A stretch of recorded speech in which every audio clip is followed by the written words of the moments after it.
এই আমার ওই জায়গার অজয় নদীর মাছ। আমার সে সময় বিয়ে হয় নাই, ছোটবেলা এই মাছ তো আমার ওই মেদিনীপুরে ট্রাকে করে নিয়ে আসতো। সে ছালগুলো উঠকে উঠকে গেছে, যেটা নেবে সেইটা 1 টাকা। সেইগুলো না, সেইটা হচ্ছে শাল ট্যাংরা।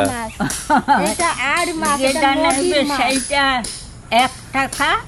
আর তারপরে সবাই নিয়ে যায়, যেটা নেবে 8 আনা, যেটা নেবে 8 আনা। ওজন ফোজন নাই। আনগে কলা পাতায় দিয়ে দিয়ে বাজিয়ে বাজিয়ে খাইতো মানুষ। এটা তো আড় মাছ, এটা শাল ট্যাংরা না, এটা আড় মাছ। এই গাছে পাখনাটা কত সুন্দর। তো চলেন মাছটা এবার কেটে নিই, তারপর রান্না বান্না করবো।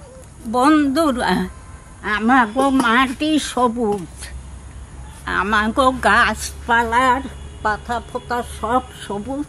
আমাগো ওই যে চাল ডাও দেখেন সবুজ হয়েছে।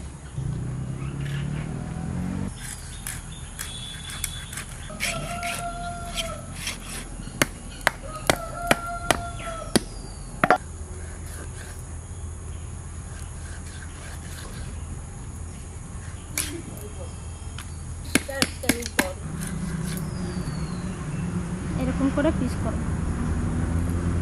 কি মোটা, পেটের দিকটাই কত মোটা।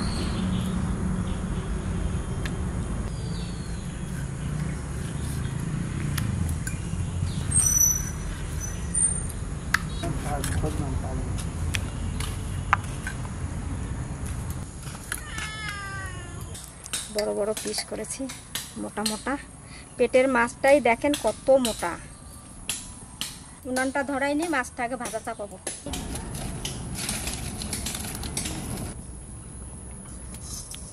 মাছে নুন হলুদ দিয়ে দেবো, সর্ষের তেল। মাছটা ভাজা করব।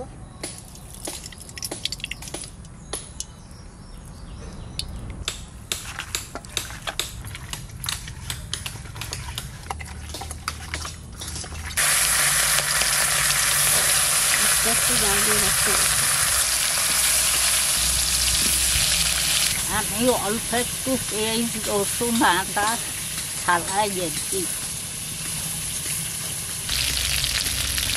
আস্তে আস্তে জাল দিয়ে ভাজতে হবে। এই মাছের আঁশ নাই, তাহলে ফটফট করে তেলগুলো ছেড়ে। ওই জন্য আস্তে আস্তে জাল দিচ্ছি। এদিকে মাছ ভাজা হতে হতে আমি মশলা বেটে নেব। ধনে, জিরে দেবো, 2-4টে গোলমরিচ, শুকনো লঙ্কা,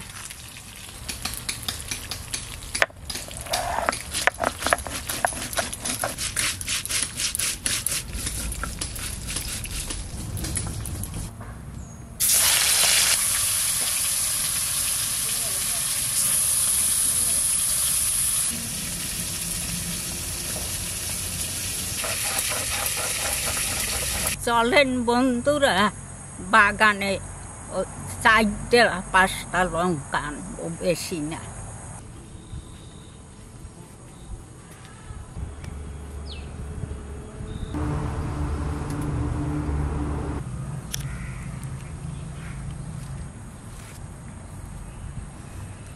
একা খাবে, এই 2টে দিয়ে আসি। এই না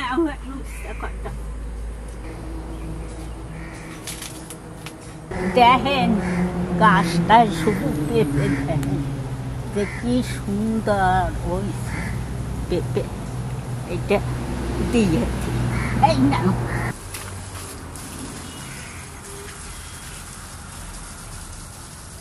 দেখেন বন্ধুরা, লঙ্কা কয়টা কি সুন্দর হয়ে বইছে, মনে হয় কি লিচুর মতন পাইছে, বুঝছে।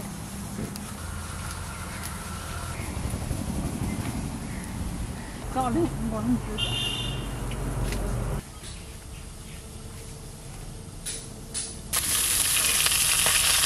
এবার বেটে নেব আদা আর রসুন।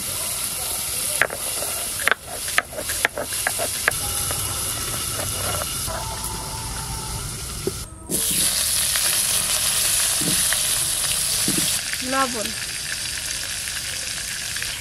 হলুদ,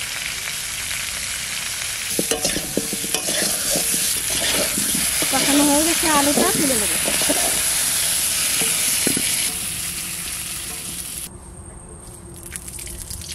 তেজপাতা, শুকনো লঙ্কা, এখানে গোটা গরম মশলা,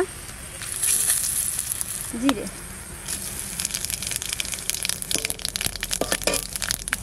কুচানো পেঁয়াজ,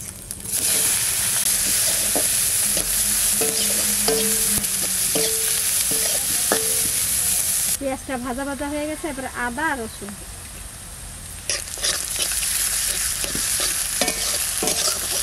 এবার এই বাটা মশলাটা দিচ্ছি।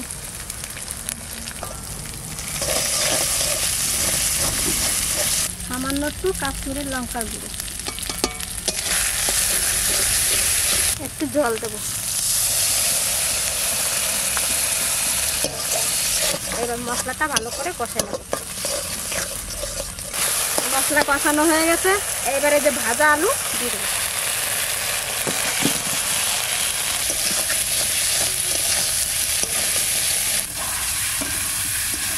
এবার জল দিয়ে দেবো।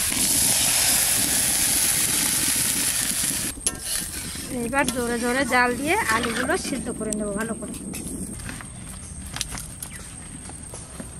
আলু কটা সেদ্ধ হয়ে গেলেই মাছ দিয়ে দেবো। একটু ঢাকা দিয়ে দিয়েছিলাম, এবার খুলে দেবো। এটা টেনে গেছে আর আলু হয়তো সেদ্ধ হয়ে গেছে, দেখি। হ্যাঁ, আলু সেদ্ধ হয়ে গেছে। এবার মাছ কয়টা দিয়ে দেবো।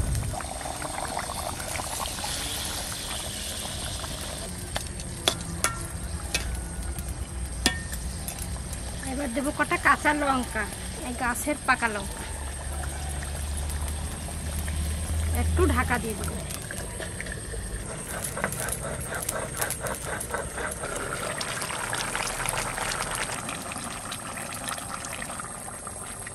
গরম মশলা বাটা,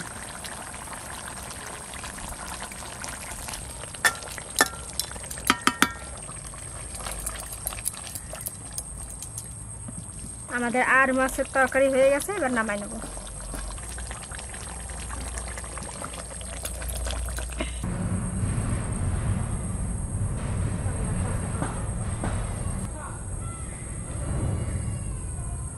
মা, মাছটা কেমন ছিল? খুব সুন্দর মাছটা, সুন্দর মাছ না? দাও। পেটির মাছটা এই যে। বন্ধুরা, আমাদের অজয়ের আর মাছ আজকে সকালে নিয়ে এসেছিল বাজারে, কিনে নিয়ে এসেছি। পুরোটা নিনি, অনেকটা বড় ছিল, তো মাঝখানে কেটে নিয়ে এসেছি। আর না, টেস্ট করে আপনাদের জানাই কেমন রান্না হয়েছে। সেন্টটা অপূর্ব বেরিয়েছে, কিন্তু একটু গরম মশলা দিয়েছে, বেশ মাংস একটা ফ্লেভার আসছে। মনে হচ্ছে এখনই শিলনোড়াতে গরম মশলা বাটা হচ্ছে, সেন্টটা এত সুন্দর।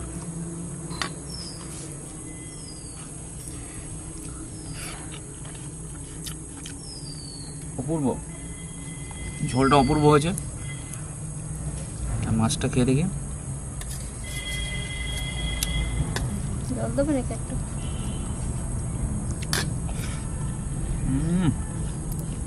ঝোলটা হেভি হয়েছে, ভালো হয়েছে, দারুণ। নদীর মাছ তো, তবে অজয় নদীর। দেখুন পুরো সলিড মাংস। মাছটা কিন্তু খুব একটা স্বাদ না। আর মাছ সবাই বলে খুব টেস্টি, কিন্তু আমি কিন্তু স্বাদ পাই না তেমন একটা আর মাছে।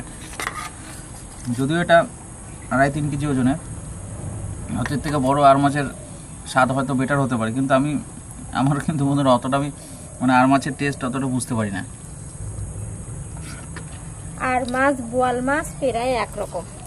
তার জন্য এইসব মাছ একটু মশলা দিয়ে রান্না করতে হয়, একটু গরম মশলা দিয়ে রান্না করলে একটু গন্ধটা, ফ্লেভারটা পাওয়া যায় ভালো। কিন্তু প্রপারে আর মাছের কী স্বাদ আমি কিন্তু বন্ধুরা অতটা আমি বুঝতেই পারি না। ওর থেকে মনে হয় নদীর যে চুনো মাছগুলো আছে না, ওগুলো অনেক টেস্টি। ওর থেকে সেই বাঁচা মাছ টাচা মাছগুলো অনেক বেশি স্বাদ। বাঁচা মাছটা খেতে ভালো। এখানে 700-800 টাকা কেজি, সেই তুলনায় কোনো স্বাদ নেই। এর থেকে ছোটো সাইজের রুই মাছ অনেক ভালো লাগে। দেখুন, এর কিন্তু কোনো চর্বি নেই বন্ধুরা, সলিড মাংস। এই যে মাথাটা একটু তেল আছে, তবে একই দামে চিতল মাছের পেটি, অসাধারণ খেতে চিতল মাছ। আমাদের চ্যানেলে খুব কম আছে, একটা না দুটো ভিডিও আছে, অতটা ভালো লাগে না বলে আমি নিয়ে আসি না এই মাছটা। এমনি রান্নাটা খুব ভালো হয়েছে, সুন্দর খেতে হয়েছে। এইসব মাছ পাতায় ভাজা, পাতুড়ি এইসব করে খেলে হয়তো আরও বেশি ভালো লাগতো। এটাও খুব সুন্দর হয়েছে রান্নাটা। আজকে এখানে শেষ করছি, আগামীকাল আবার দেখা হবে। আর পুজো স্পেশাল ভিডিও শুরু হয়ে গেছে, তো আপনারা দেখতে থাকুন।